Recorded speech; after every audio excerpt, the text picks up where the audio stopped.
మే 14 నుంచి మే 25 వరకు 12 రోజుల పాటు సరస్వతి నదీ పుష్కరాలు జరుగుతున్నాయి.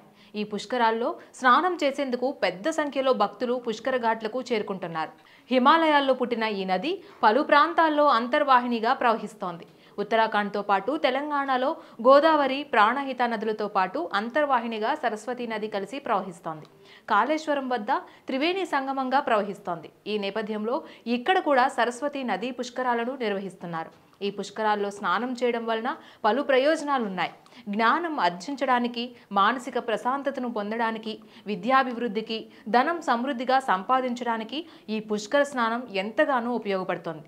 అంతేకాకుండా తెలుసో తెలియకో చేసిన పాపాలు ఈ పుష్కరాల్లో స్నానం చేయడం వలన నశించిపోతాయి. గ్రహదోషాల నుంచి విముక్తి లభిస్తోంది. 10 మందికి సహాయం చేసే శక్తి లభిస్తోందని పండితులు చెప్తున్నారు. పుష్కరుడు నదిలో ఉన్న సమయంలో స్నానం చేయడం వలన ఆరోగ్యవంతులవుతారని, ఆరోగ్యం అన్ని విధాలుగా అనుకూలంగా ఉంటుందని పండితులు చెప్తున్నారు.